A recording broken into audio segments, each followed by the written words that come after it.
Hello, School Transportation Nation. The STN team is back from STN EXPO West in Reno, Nevada. I got with me Taylor Ekbatani. Taylor, welcome.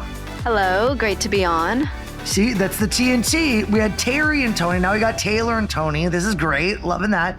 And not to forget Ryan, who has literally been on the move. I don't know if he knows what town he is in anymore, from Torrance to Fresno to Reno and back. And, you know, when you got kids, it's like a 15-hour ride that should be 3 when you're road tripping. Are you alive, Ryan? Are you with us? I'm alive. I'm ticking. I need some sleep, but I'm here. I don't have my home office set up, so I'm kind of winging it in the kitchen. But we'll get all pulled together soon. That's all right. We love that. Well, guys, don't forget the podcast is brought to you by TransFinder, the leader in school bus routing software, by Ride, real innovation delivered with excellence, and by School Radio, your source for reliable radio communications. So the team here is going to be breaking down all the action at STN EXPO West. We got a lot of thank yous, a lot of love. Great feedback about our speakers, our keynotes, the trade show, the magical networking experience. It was rocking. Our director summit, the outdoor Green Bus Summit, Bus Technology Summit. I mean, we were like on fire. It was like 100 miles an hour. Everywhere was so busy. So we're going to dive into this and start talking about all the fun things that were happening, all the education, and right after this. We're back from STN EXPO West, and what a blast. The TransFinder team had meeting everybody. They held several classes, had an amazing response to their ride and drive, showcasing their award-winning driver app, Wayfinder. One of the highlights was the top transportation teams panel discussion. The leaders of the 6 winning teams demonstrated just why their teams won. These were thoughtful leaders who listened to their teams, made changes to show how they cared, and yes, even had to make difficult decisions. As TransFinder's CEO Antonio Civitella said, it is so rewarding to honor these men and women who truly do heroic work every day. You can see how much this recognition means to these teams, and that's what makes it all worth the effort. TransFinder started the Top Transportation Teams program in 2023, and it continues to get bigger and better every year. Learn more by visiting toptransportationteams.com to learn more about how your company can join the program. Also visit transfinder.com. All right, we're back. Okay, so I'm going to put you on the spot, Taylor. You actually had your own session. Now, you were talking Wi-Fi and E-rate. You know, this has kind of been a session that we've seen. There hasn't been as much excitement about it. So the Universal Services Fund went all the way to the Supreme Court. Should they fund it? Should they not? And school bus Wi-Fi is encapsulated in that. And the good news is, Ryan, it was 6-3, right? Yes. So that is, as we talked about it, I think previously. I know, Taylor, you have an article about it, but that was one of the hurdles that school bus Wi-Fi, but E-rate in general had to clear, because that was about the constitutionality of USF. And did it supersede Congress's original intent with the Telecommunications Act when FCC set that up? So that was one hurdle, but there's more downstream that we've talked about. But certainly, that was, like I said, one hurdle to pass. Now, the gist, and Taylor can talk more about it with that session, was still, districts that are utilizing E-rate for school bus Wi-Fi, what's their plan B in case that funding gets pulled? I know that, going forward for this coming school year, it's set in stone, barring anything, outrageous happening or anything like that. Of course, you never know. But all the experts we've tell us that the E-rate going forward for the 25-26 school year is going to be intact. It's after that, and we just have to keep a close eye on what Congress is doing with it. Yeah, what was your feedback in the session, Taylor? So something that's really interesting, and while we've talked about, school bus Wi-Fi is safe for now, Billy Heelish at Farmington Municipal School District in New Mexico mentioned during the session that the mobile hotspots that kids are bringing home are not being funded anymore. So that's even more powerful or even more important for you guys to jump on this school bus Wi-Fi, because now these kids, if they don't have Wi-Fi at home, they don't have that access that was originally given to them through, schools and that funding. So he mentioned that. So definitely, jump on that. But really, it was a great session. Billy and I was joined by Matt, the director of transportation at Pittsford Unified School District in California. So really good conversation there. Everyone in the audience, none of them had a school bus Wi-Fi, so they were there just to gain all the knowledge, see what they needed to do, learn about the RFP process, when to apply. So really a great session. Had a great time with my fellow panelists. It was great. It was wonderful. Well, bravo, Taylor. Nice job on that. And that those pucks, if you will, that was what Congress took away the funding earlier this year, in the spring actually. So that is what the E-rate folks, and especially the Wi-Fi folks for school bus, are worried about. Is the writing is on the wall already that next they're going to go after school bus Wi-Fi in E-rate. So that's where the rub comes in, and have good discussions about, again, what's your plan B. And like with Billy, Taylor, they had already had that program set up. They had that in the general fund of the school district. So they can pivot. That's what Billy's telling me. But others, who maybe were looking at this as like, oh, we can finally get our feet wet with this school bus Wi-Fi. Those are the ones that could have some big decisions looming. And we know budgets are an issue at the state level, at school districts, certainly at the federal level. So a lot to try to wrap your head around with that one. So, Ryan, I know you were corralling all the major OEMs for a larger discussion. I know the session even changed dynamically as the legislation kept changing, right? As the wind blows with emissions and GHG and EPA and CARB. And so I was just trying to get a read on everything. Tariffs obviously has been something you and I have been talking about quite a bit, which, depends what month it is or what happens in the universe. And everybody's trying to plan fiscally, and it is tough. So what was the conversation like in the OEM panel? The conversation went really well. All the panelists and I afterwards, we debriefed briefly, and everyone was really happy. Who was it? What OEs did you have? So we had Francisco Lagunas, who's the North American general manager for Cummins. We had Jim Crowcroft, who is the general sales manager for Thomas Built Buses. We had Brad Beauchamp from Bluebird, who's their EV product segment manager. We had Katie Stoke, who's product marketing and commercial readiness for IC Bus, and Frank Gerardo, who is communications and government liaison, government relations for RIDE, the BYD company, the electric school bus company under that umbrella. And also our title sponsor at the Green Bus Summit, Bus Technology Summit. So gotta love on Frank. Yeah, he's the senior director of communications for sure. So yeah, great to work with him on all that stuff. Absolutely. So, we have just had a conversation around what the OEMs can share, because as you noted, Tony, there's been so much uncertainty. And in setting this panel up, all the OEMs were like, things are changing by the day. So it's really difficult, especially for a public company, to discuss the unknowns and the what ifs. And it's a conversation we got started last year, because obviously the conversation was similar but different, because last summer's conversation was more about the presidential election, and if we go left or we stay left, most likely more zero emissions, more electric school bus talk. If we go right, what we have seen is everything contract. We've seen a lot of, under the President Donald Trump's administration, we've seen a lot of rolling back of regulations, or at least attempt to. Certainly a halt in funding, at least for a bit, with Clean School Bus Program. What does that mean to end users?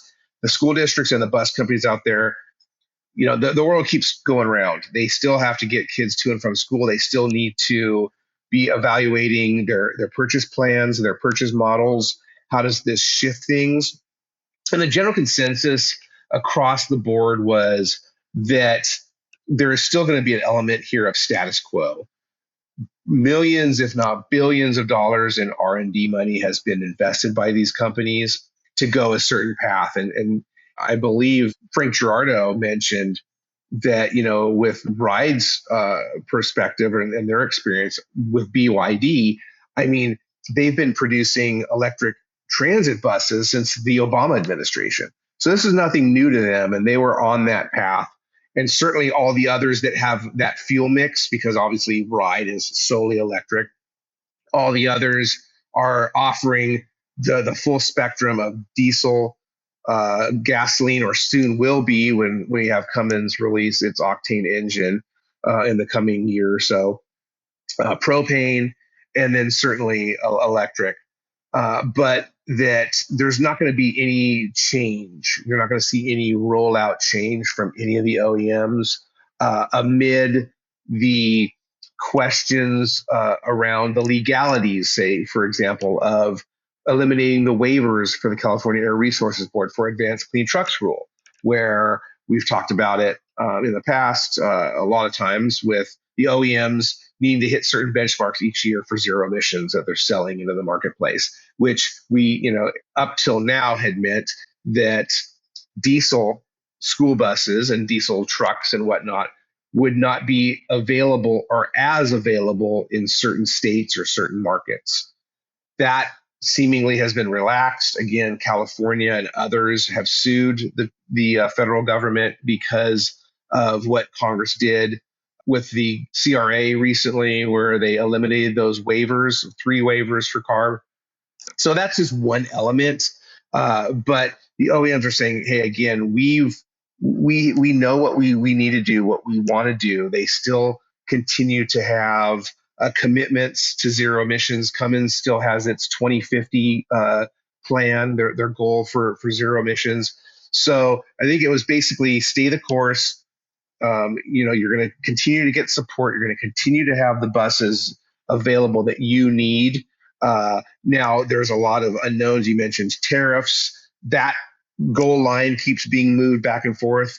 President Trump basically extended the tariffs, the wide-ranging tariffs to August 1st, which is now, as we're talking, about a week away. But then he came out and said that another 30% tariff he was going to hit Mexico with that. So a lot of rhetoric, a lot of conversations still, a lot of unknowns, but generally speaking, the OEM panel was saying, hey, we have buses for you. Don't worry. Yes, there's a lot of noise out there, but we're still here. We're going to get you the buses that you need. The supply chain has gotten better. I don't know if the supply chain will ever be perfect and totally fixed, because we had supply chain issues obviously before COVID, but that these buses are ready. They're excited. They have a lot of orders out there, and basically just stay the course, and what you need, you're going to be able to get. Yeah, and I think for me, I sat on that session, Ryan, and it kind of mirrored the conversation that was taking place at ACT Expo when we went in, I want to say that was April. All the months kind of mushed together now, but kind of where it was so hard, right, on EV.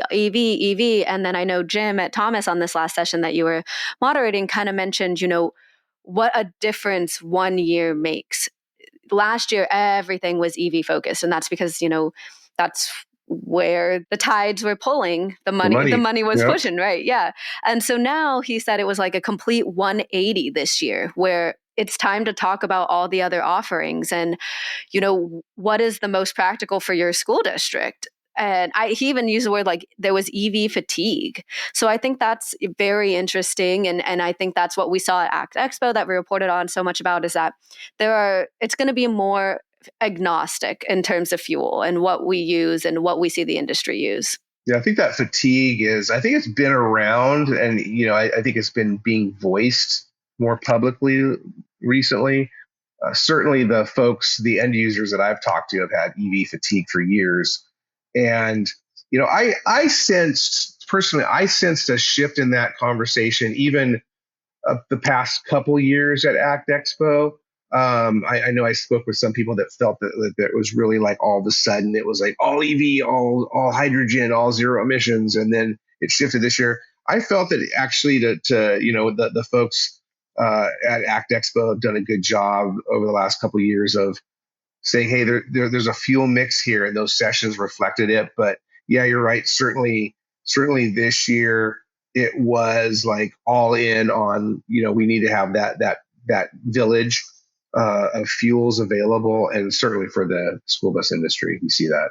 Yeah, I'll tell you where there wasn't fatigue. It's in technology and AI. Man, that topic couldn't be more in fuego right now. I think, man, there are so many people. I don't know if it's simply AI is the buzzword, but holy moly, I definitely heard a lot of people, a lot of our supplier partners, everybody is trying to figure out how they integrate an AI solution into their existing product. So I have a feeling a year will make a big difference that we will start to really see. I think it's really at its infancy. I mean, Gaurav Sharda, our innovator of the year, he was on my technology AI panel and he alluded to it. He said, look, this thing is right at the beginning of what we really can see it do, the power. I know, Taylor, you sat in my session that I had moderated. I had a great panel in there. Gaurav was on the panel as well as Miles Cole. He's the president and CEO of CI Solutions. We had Teresa Fleming, who's the chief operating officer for the school district of Philadelphia. And we also had Tyler Mabey from Denver Public Schools, who's on the operations side. And he's been there for 10 plus years. So really knew his stuff in terms of the data side of Denver.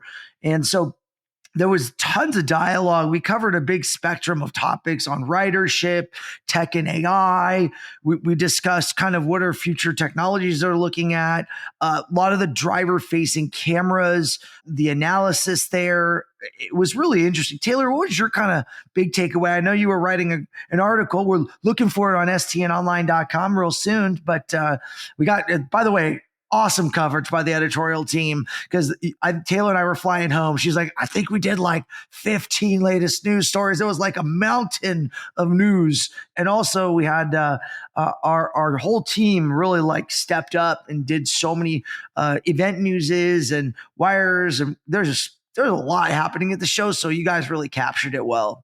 Appreciate it. And shout out to the events team too for giving out shout outs because they put together all the behind the scenes that we, even I don't see. I'm just there to write the articles. So shout out to them as well. But our AV team, yes. With all the producing all the great sessions. But speaking on the technology and the adoption of AI session that you did, Tony, I think what I really took out of it is this new need for security and data security on what to do with your data, and Nicole Porti was in the audience and she asked, and I'm not exactly an expert, I'm writing an article on this, so stay tuned, but there's a company that will confirm that your data is secure, right?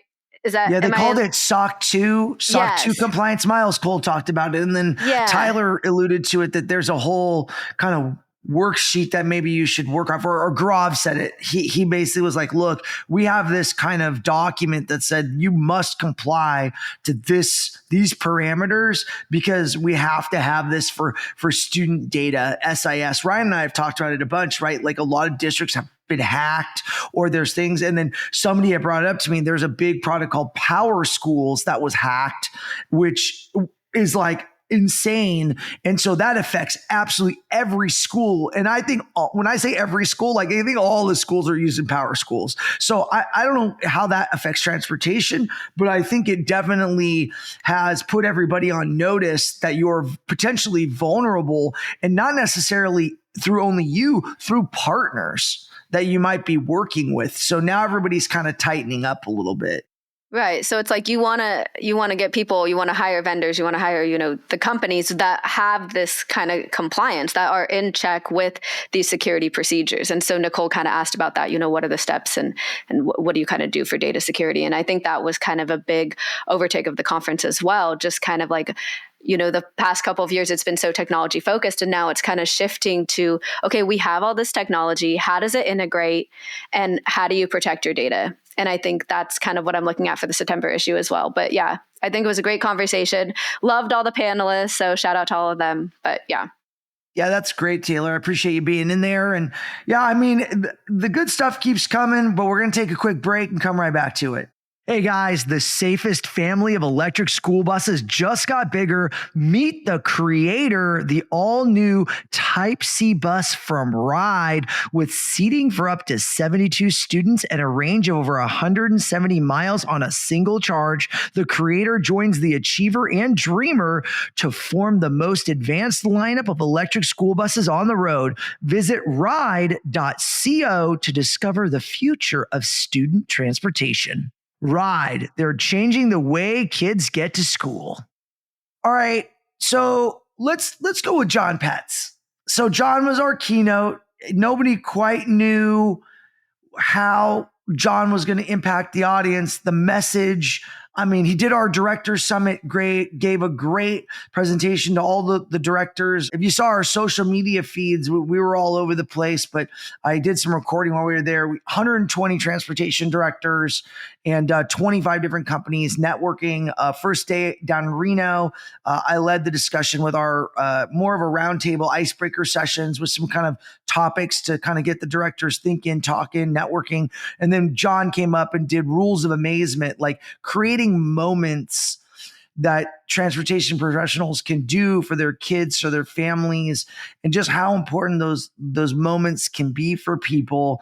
And John in his keynote gave a very powerful example of how a moment affected him and his life and the trajectory of things, and how it related back to a child who was terminally ill, and it really landed for our audience. I saw tears. People talked about it. John gave away a 7 of hearts. So John's a magician as well. So he incorporates magic into his presentation, a little bit of humor.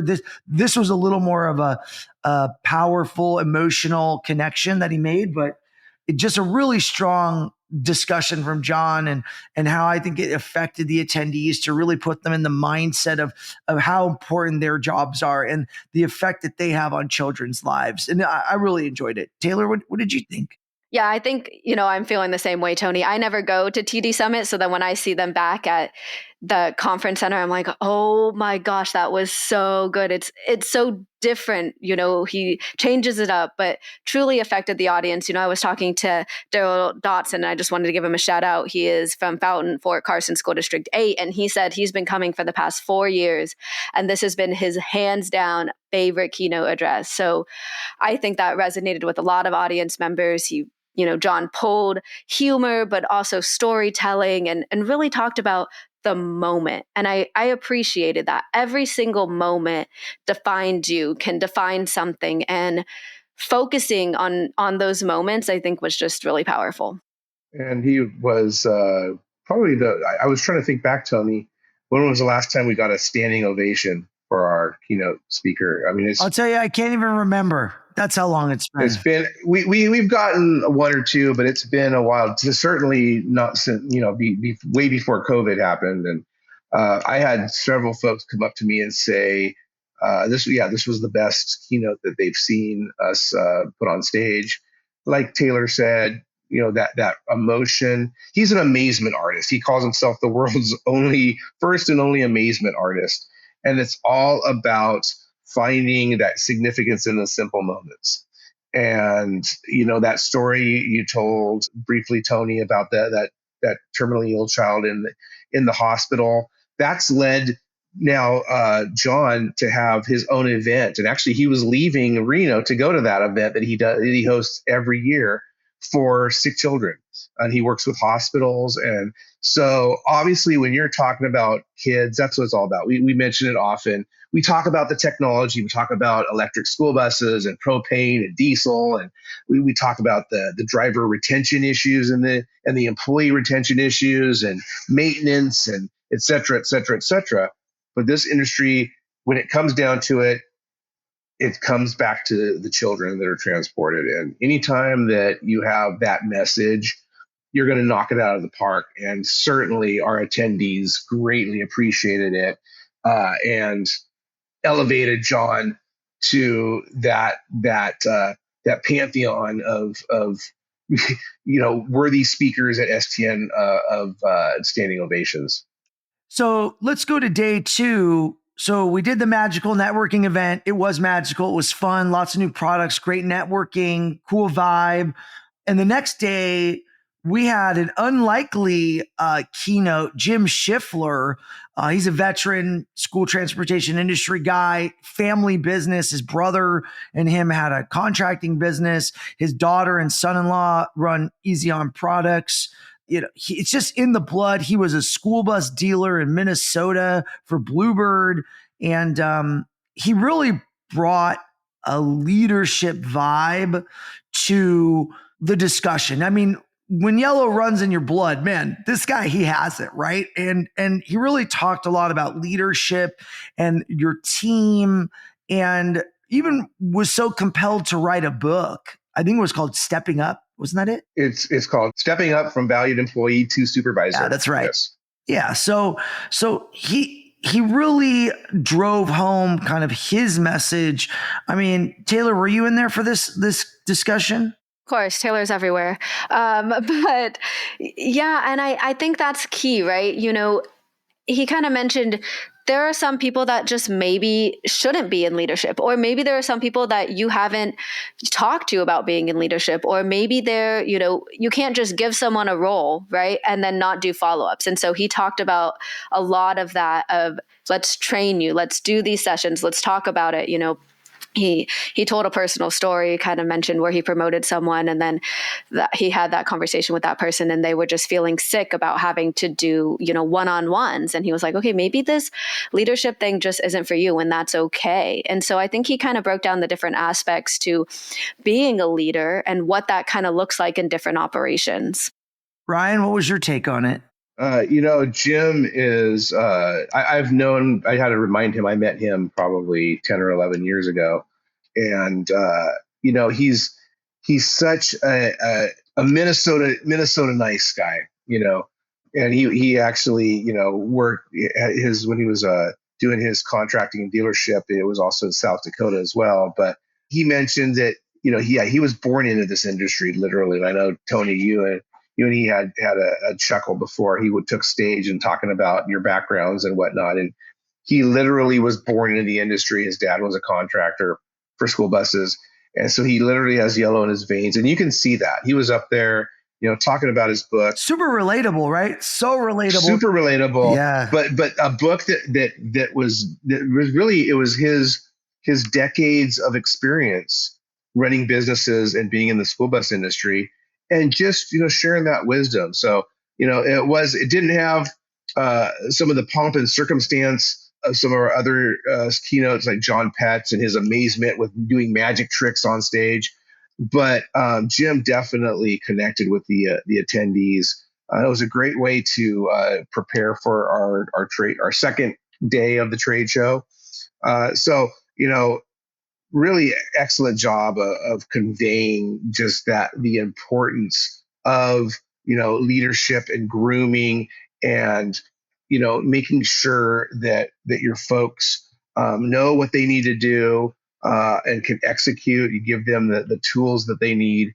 And so, and he had a ton of folks stay afterwards, and he had his book there on site. And I don't know, I stood there with him. I shot some video that you can find up on the website. But he was signing books and talking to people. So that always proves how much it resonates when you have like a line of 15 people wait to talk to the speaker afterwards and get their books. And it was kind of cool. He had his little kitty jar up there and said, "Hey, honor system. If you want to pay 10, 15 bucks for the book, cool, but no problem."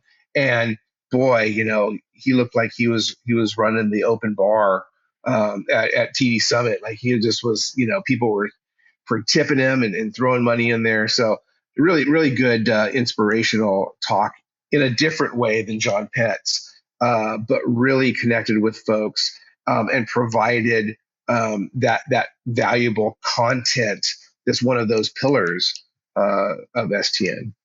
Yeah, it was so funny when I talked to him right before he went on stage. He goes, Tony, I'm not a keynote speaker. And I was like, well, after I just saw him, I was like, it was a keynote, right? Like, I think again, the Minnesota guy in him, he's humble and maybe not a keynote because when you're following John Petz, that's a hard act to follow, right? But we're talking, this guy's like the pinnacle of keynote speakers. Like we're literally getting the best of the best keynote speakers. And I think people say that every year, like, where do you find your keynotes? Like they are the best in the entire industry, hands down.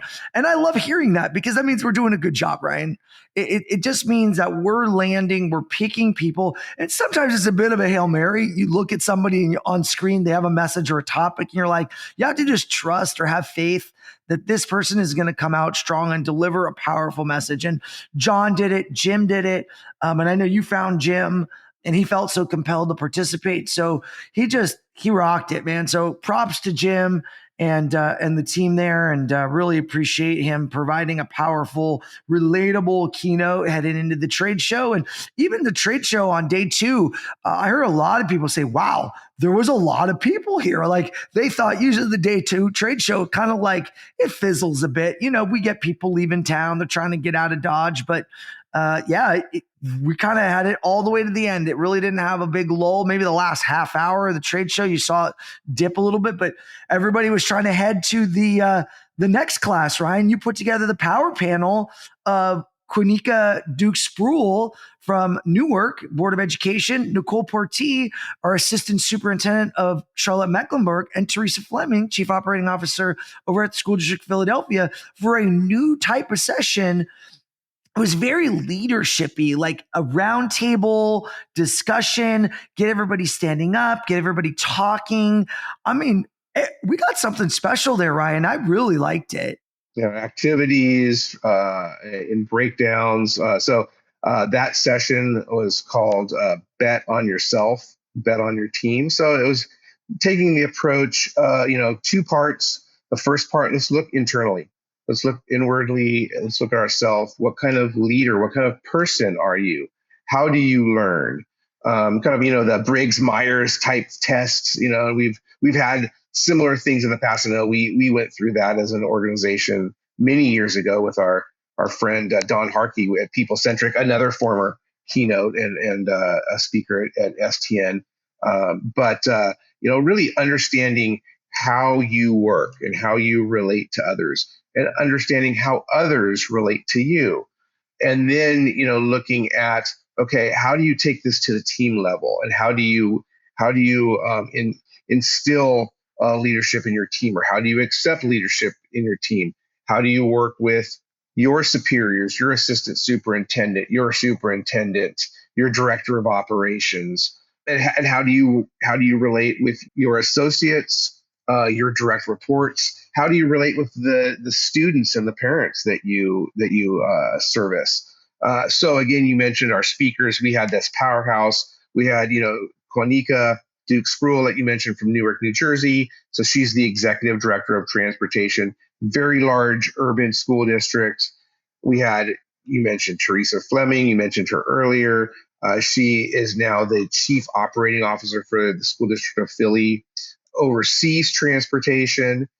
She has been an executive director of transportation, and of course, Nicole Porti. So, from Charlotte Mecklenburg, assistant superintendent, former executive director of transportation at Denver Public Schools.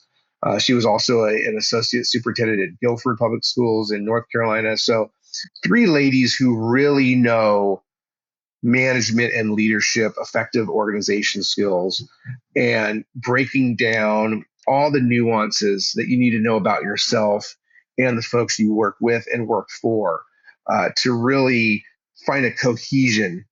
I thought that was really powerful. And, it was something, Tony, you and I talked about beginning of the year. How could we reimagine Tuesday after the trade show? We would normally do a lot of breakouts, and we felt that we needed something stronger, something more powerful to round out the trade show, and I think we absolutely hit the mark. Yeah, I think, I want to give them a standing ovation too, because it was absolutely incredible. I really liked when they had everyone get up and they said, okay, there's 4 corners and you had to go to the corner that you felt, was you as a leader. So they had the north, which is the closer. So they're, decisive, goal focused, action oriented.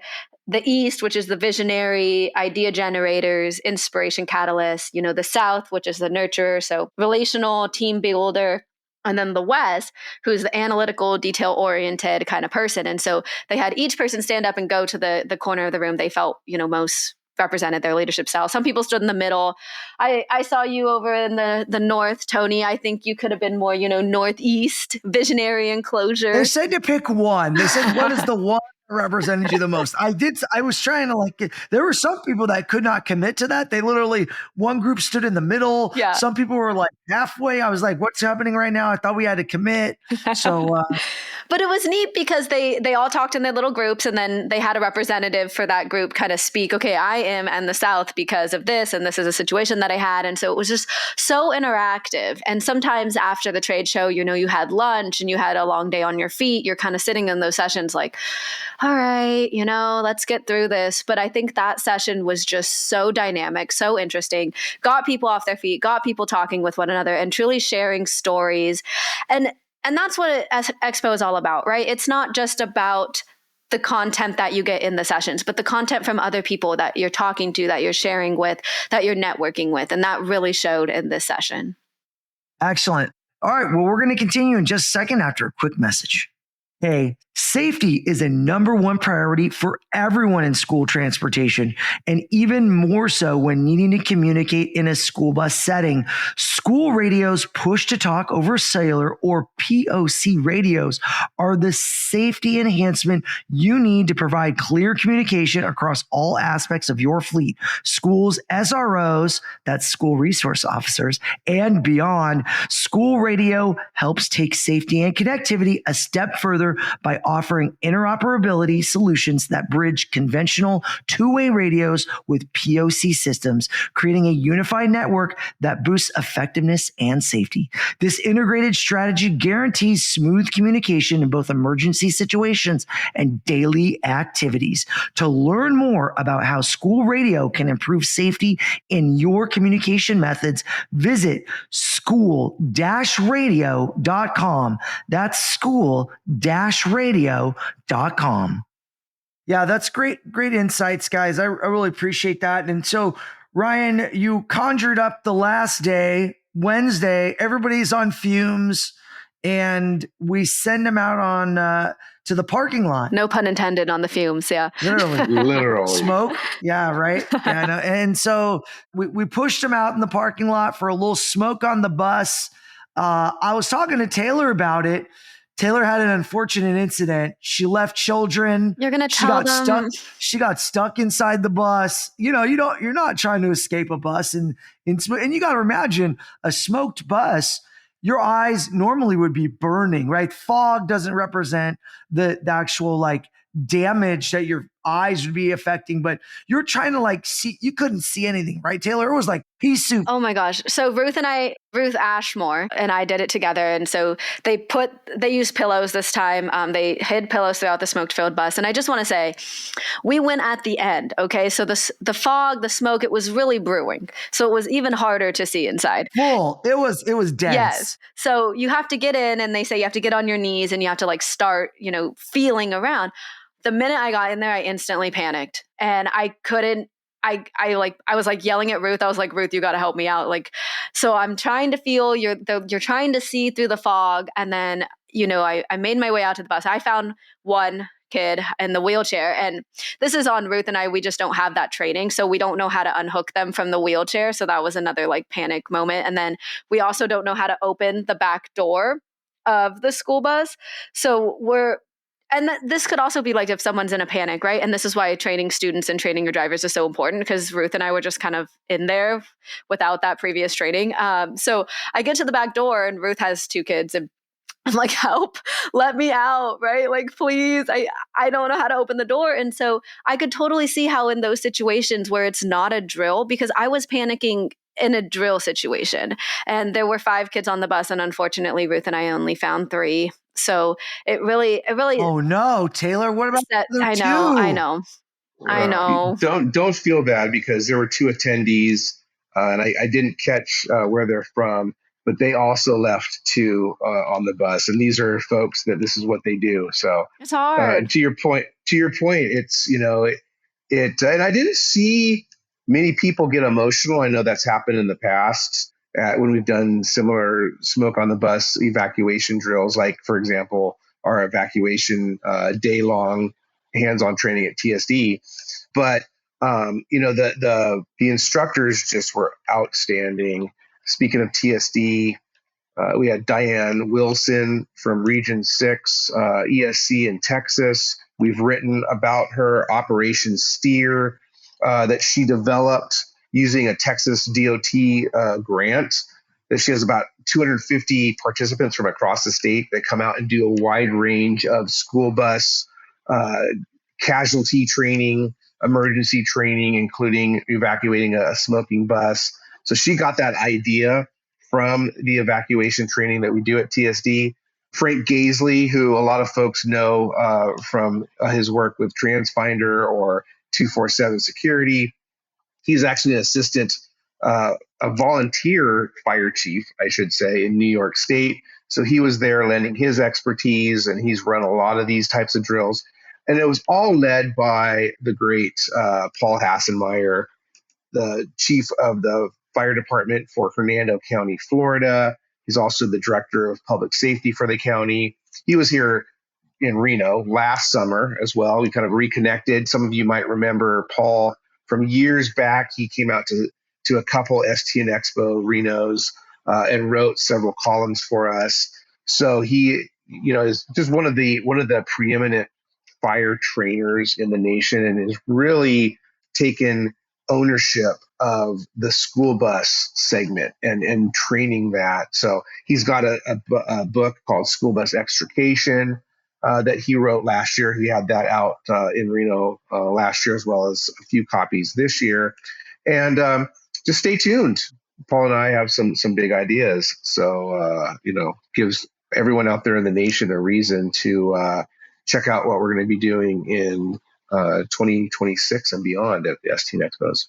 I think the training too really had that conversation on liability, right? The liability of doing the training versus the liability of not doing the training and students getting hurt. Because I was talking with Mike Steyer, the NASDIP's president, Illinois state director, with Tyler Bryan, Delaware state director. And Mike was saying in his district. And president-elect from NASDIP. President-elect.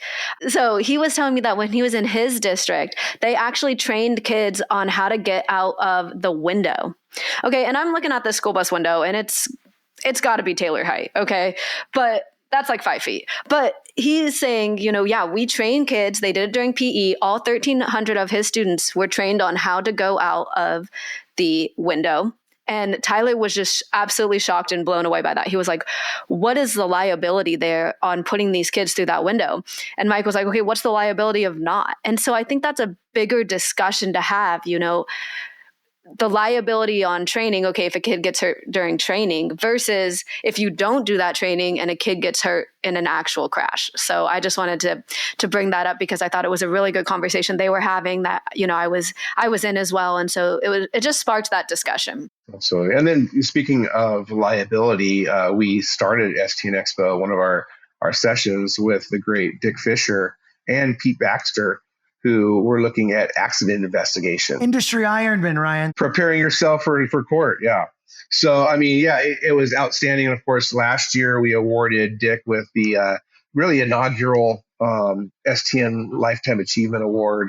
We'll have to pull that out maybe sometime down the road for a deserving individual. But having both Mr. Fisher and Mr. Baxter, both NAPT Hall of Famers, Pete's, a former steering committee chair for the National Congress on School Transportation. He was a former president of NASDIP's, former NAPT president, one of only two people to be president of both associations, along with the late and great Don Connerhan from Washington. So, really talk about a power duo. So they led a half day seminar on accident investigation, and again, preparing yourself for the inevitable court experience. It all comes back to training, and both gentlemen, especially Dick, school bus safety training is in his blood. This is what he has lived for the past 70 years. It's just amazing to think in those terms. So, you know, just such great content across the board, such great, safety training. And that's what really resonated, I think, with you and I, Tony, the safety element. It always comes back to safety. And, that's what everyone comes to these conferences really looking to get and to hone their skills. Yeah, and I'll point out on the last day, on the Wednesday, when Taylor and I huddled up, she said, "Yeah, there's probably at least 100 people out there."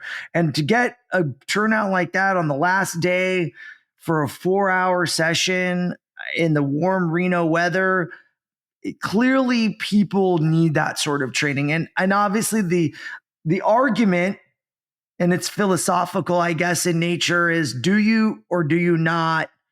And what are the potential outcomes if you don't?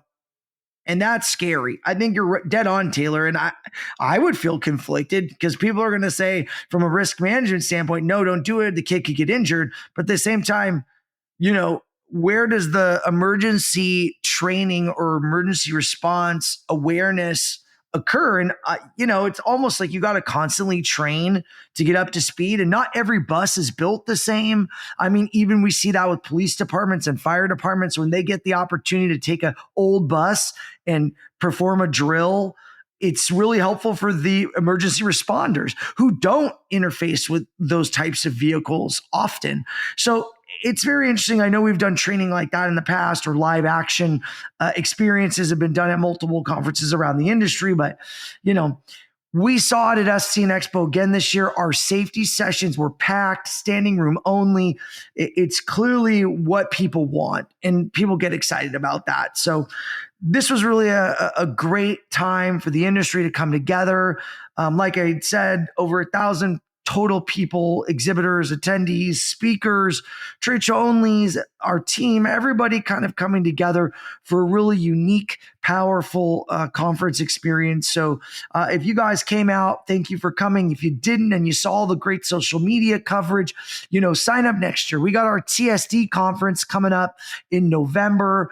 That is not far away. We got our special save 33% off on your registration until August 8th. TSDconference.com for that. That's everything happening in special needs, McKinney-Vento, children with disabilities.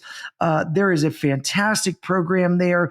And I know you all have special needs transportation at some level in your organization. So I know a lot of the attendees I spoke to in Reno said, "Oh, we're so looking forward to TSD," or "I'm sending 4 of my special needs routers," or "I have safety staff," or "I have, other people," because you can't go to everything. But, you want to expose your team to the best training available. The TSD conference is absolutely the best training available for everything happening in the special needs community and school transportation. Legal advice. We've got Betsy Helfrich, who is always standing room only. She is an amazing special needs attorney that's providing. 1 hour with Betsy pays for your entire conference. That's what you would pay a lawyer to get her advice. So that alone, everything else is just cream on the top, right? Cherry. So you guys take advantage of all the great training that the team at STN has put together, and really invite you to be a part of that. So I want to thank my esteemed guests, colleagues, Miss Taylor Ekbatani. Thanks for coming out. All you do, Taylor. And special thanks to Mr. Ryan Gray, our head of content, for always rustling up great speakers and putting together some great sessions. And thank you both. And for all our team, I know we thanked him, but got to thank him again. Social team, events team, AV team, registration team, photography, video. There are so many people to thank. Our hotel partner, the Peppermill Resort, they knocked it out of the park. Their culinary team. Everybody was raving about the food and how delicious it was. The little treats that we do for people in their rooms. You can't, it's like being on an award show. You just cannot thank everybody involved. There's so many people. Our speakers, we couldn't do it without our speakers. They're great. Our vendor partners, we always appreciate them. So so many people to thank that make the show successful and that are committed to that success. So thank you to everyone. You know who you are. And don't forget stnexpo.com. We got our Charlotte show in late March and STN EXPO West in 2026. You can save the date. We're one day earlier, the 10th through the 15th versus this year, which was the 11th through the 16th.